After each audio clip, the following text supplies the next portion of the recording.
আপনি বলতে পারেন যে এই গভর্নমেন্ট খুব ভালো ফাংশন করছে না, বাট এমনই তো হওয়ার কথা।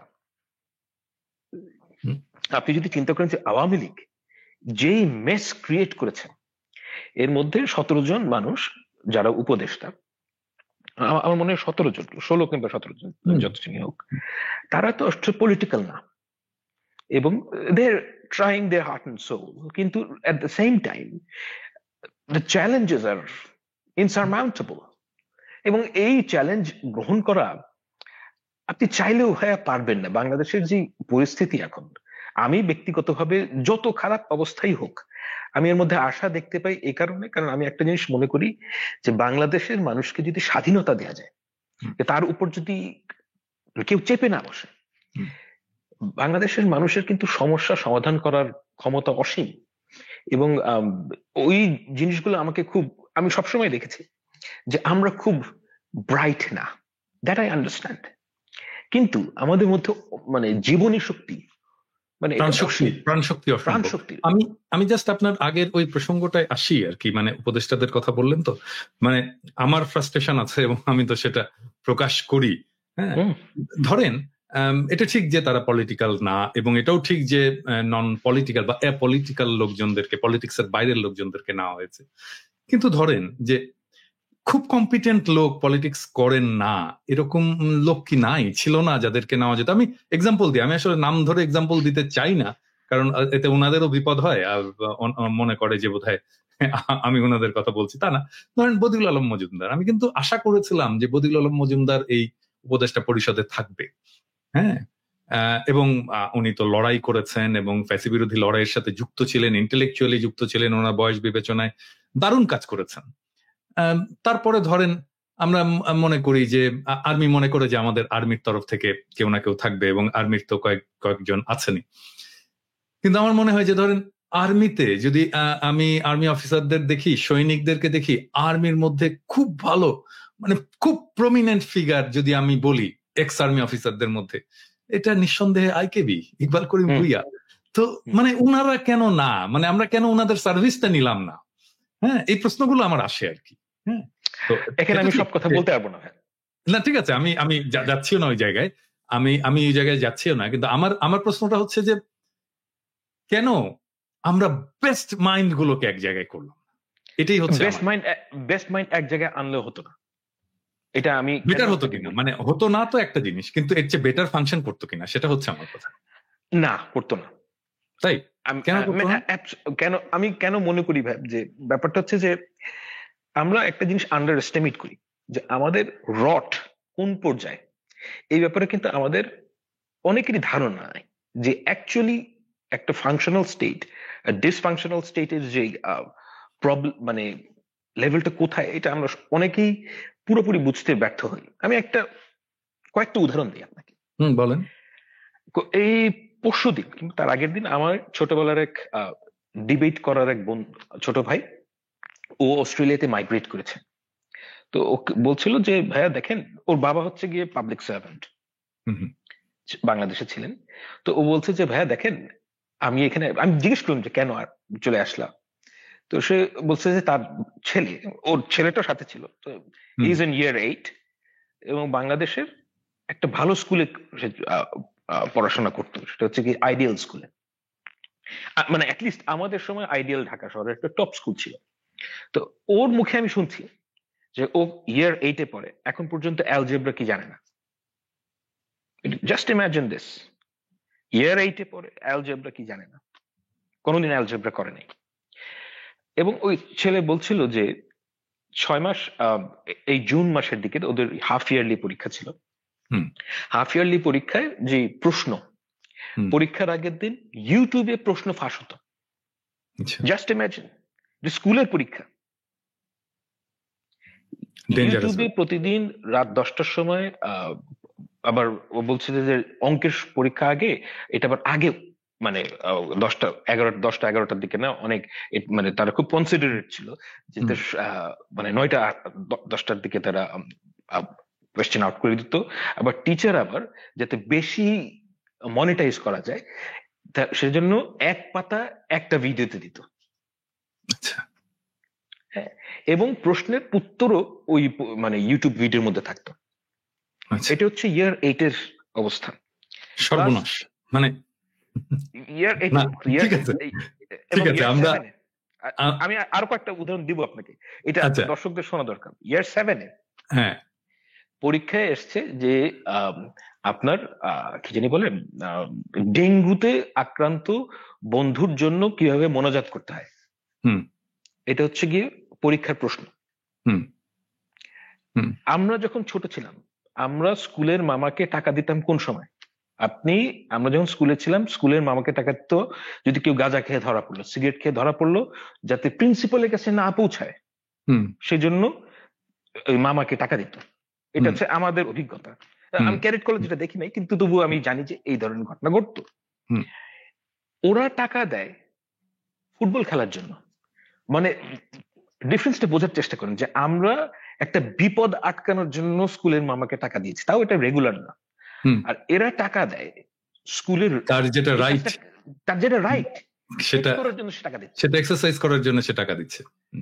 এটা হচ্ছে কি স্কুল কলেজে। আপনি যে মিলিটারির কথা বললেন, যে মিলিটারি থেকে কেন আইকেবি কে নেওয়া হয়নি কিংবা এফিশিয়েন্ট অফিসারদেরকে কেন নেওয়া হয়নি, আমাদের ভাই ধারণা নেই যে মিলিটারির কি অবস্থা। এগুলো আমি বলতে চাই না, তারপরেও একটু বলা দরকার। আপনি একটা ভিডিও শেয়ার করেছেন যে একটা ব্রিগেডিয়ার যদি ডাকাতিতে মানে পার্টিসিপেট করে, ব্রিগেডিয়ার তাও আবার ইউনিফর্ম পরে, ইট ইজ জাস্ট আমি কালকে যখন স্বামী আমাকে ফোন করে বলল ঘটনাটা, আমি তো মানে এটা কি মানে সর্বনাশ। একটা এয়ারফোর্সের একজন অফিসার সৈনিকের থেকে 90,000 টাকা ঘুষ খাবে। আমি বলতে চাচ্ছি না, আমি নামটাম নাই বলি, এগুলা বলাটা ঠিক না। এখন দেখেন, এটা হচ্ছে কি একদিক করাপশনের দিক, অন্য দিক দেখেন যে কোন লেভেলের। আমি তো আরো শুনেছি আর কি, স্বামী তো আমাকে বলেছে, হ্যাঁ স্বামী তো বলেছে যে মানে কমান্ডিং পজিশনে সেক্সুয়াল অ্যাডভান্টেজ নেওয়া, এটা তো ইট ইজ জাস্ট আনথিঙ্কেবল। মানে একটা জেনারেল লেভেলের লোক, মানে আমি জাস্ট নাম বলছি না, তার মেয়ের থেকে কম বয়সী র্যাঙ্ক পাওয়া মেয়েদের সে সেক্সুয়ালি অ্যাবিউজ করেছে, একটা জেনারেল। হ্যাঁ, মানে আপনি যদি ল্যাটিন আমেরিকার উপন্যাসগুলো পড়েন, ওখানে তো আসলে এই জিনিসগুলো প্রায় আসে। ওখানে যে জিনিসগুলো আসে, যে জেনারেলদের যে সেক্সুয়াল প্রক্লিভিটি, এটার যে যারা কি বলবো, যে সমস্ত মেয়েরা এটা শিকার, তারা কিন্তু আমি যতদূর মনে পড়ে যে এরা কিন্তু কেউ মিলিটারির লোক না। হ্যাঁ, আমাকে মানে আমার বাবাদের মানে একজন ফিমেল মিলিটারি অফিসার না। আচ্ছা, বুঝতে পারছেন? মানে আমি যে সমস্ত জায়গায় পড়েছি, এমনকি মানে এখানে বলি যেহেতু এটা টেলিভিশন নাম, যে আমাদের বাবাদের কন্টেম্পোরারি অফিসারদের কাছে আমি এই জিনিসটা অনেকের কাছে শুনেছি, যে আমাদের একজন এরশাদ সাহেবের তো আসলে এই ব্যাপারে বেশ দুর্নাম ছিল। কিন্তু আচ্ছা, এটা আমার কথা না, স্ট্রিক্টলি ওনাদের কথা। আমি এটা সত্য মিথ্যা কিছুই বলতে পারবো না, যা আমি শুনেছি আমি সেটাই বলছি। যে তারা একটা কথা বলতেন যে এরশাদ সাহেব কিন্তু কখনোই কোনো মিলিটারি অফিসারের ওয়াইফদের সাথে কখনোই কোনো অ্যাডভান্সমেন্টের দিকে যাননি, রাইট? সেই ব্যাপারে উনি অত্যন্ত সুনাম আছে না। হ্যাঁ, এখানে দেখেন, আর আমাদের দেশের এখনকার জেনারেলরা ফোর্সের এগুলো বলা খুব ডিফিকাল্ট। আমি আপনাকে আরেকটা এক্সাম্পল দিই। মানে ধরেন যখন বিডিআর কার্নেসটা হলো, তো ওই সময় আমি পপুলারে, আমি তো আমার অফিস কিন্তু জাস্ট ওই রাস্তাতেই, হ্যাঁ পপুলারের যে অফিস আছে ওই রাস্তাতেই, মানে কয়েকটা ব্লক পিছনেই কিন্তু ঘটনাটা ঘটছে আর কি। তো যখন এই সমস্ত ডেড বডি গুলো বেরোচ্ছে, ইয়ে হচ্ছে এবং সমস্ত স্টোরি গুলো বেরিয়ে আসছে, ওই সময় আমাদের HR ম্যানেজার ছিল এক্স আর্মি অফিসার, একজন এক্স মেজর আর কি, খুব ভালো ছেলে। এখন এখন এখন হংকং এ থাকে বোধহয়, এখন স্ট্যান্ডার্ড চার্টারে কাজ করে। তো ও আমাকে বলছে এসে যে স্যার আপনি জানেন যে একজন আর্মি অফিসার সে কোন জিনিসটাকে সবচেয়ে বেশি করে প্রোটেক্ট করতে চায়, সেটা হচ্ছে যে ডিগনিটি, মহিলাদের ডিগনিটি, আর্মি অফিসারদের ডিগনিটি, আর্মি অফিসারদের ওয়াইফদের ডিগনিটি। এইটা তার কাছে 1 নাম্বার প্রায়োরিটি। হ্যাঁ, এবং আপনি কখন আমাকে সে বলতে যে আপনি কখনোই দেখবেন না যে আর্মি অফিসারের ওয়াইফকে কোনোভাবে অসম্মানিত করেছে কেউ, সেটা একজন আর্মি অফিসার মেনে নেবে, কখনোই মেনে নেবে। এবং সেইটা ছিল, এটা বেশি দিন আগের কথা না, 2008 সালের ঘটনা। হ্যাঁ, if you can't protect your wife, how would you protect the country? মানে এটা একটা অবাস্তব বিষয় না? এবং মানে এই ভ্যালুস গুলো, এবং জাস্ট 16 বছরের মধ্যে এটা পুরোপুরি ধ্বংস হয়ে গেল, অ্যাবসলিউট ধ্বংস করে ফেলেছে। এখন একজন, এটা তো হচ্ছে আর নন প্রফেশনালিজম কোন পর্যায়ে গিয়েছে দেখেন। একজন এয়ারফোর্স চিফের মেয়ের বিয়ে হবে, সেই মেয়ের বিয়েতে এয়ারফোর্সের অফিসারদেরকে নাচানো হবে, অফিসারদেরকে, সার্ভিং অফিসারদেরকে নাচানোর জন্য যশোর থেকে ঢাকায় আনা হয়েছে। Is this how we should run our institutions? Hasina যে আমাদের কি ধ্বংস করেছে, এটা না মানুষ মানে বুঝতে পারে না, যে আমাদের পুরো সোশ্যাল ফ্যাব্রিক ধ্বংস করে ফেলেছে। একদম একদম একদম একদম। ওটা তো আমরা বুঝতে পারতাম, সোশ্যাল ফেব্রিকটা যে ধ্বংস করেছে, এটা ইভেন আমরা কিন্তু অনলাইনেও বুঝতে পারতাম। ধরেন এই যে মানে মুরব্বীদেরকে সম্মান করতে হবে, হ্যাঁ, এইটা কি আমাদেরকে কেউ শিখিয়েছে? আমি আপনাকে একটা এক্সাম্পল দিই, খুব ইন্টারেস্টিং এক্সাম্পল। সেটা হচ্ছে যে তখন আমি কেবল আজিজুল হক কলেজে ভর্তি হয়েছি, মানে স্কুল থেকে পাশ করে ইন্টারমিডিয়েট ফার্স্ট ইয়ারে। তো তখন তো সবারই একটু নতুন নতুন হিরোইজম হয় আর কি। তো রিক্সায় আমরা একটা জায়গায় গেছি আর কি, 3 জন চড়ে একটা জায়গায় গেছি, এবং রিক্সাওয়ালা এটা পছন্দ করেনি যে আমরা 3 জন চড়বো, কারণ টানতে কষ্ট হচ্ছে। এবং নামার সময় আমরা ইউজুয়াল যেটা ভাড়া সেটা ওনাকে দিয়েছি, এবং উনি এটা অ্যাকসেপ্ট করবেন না।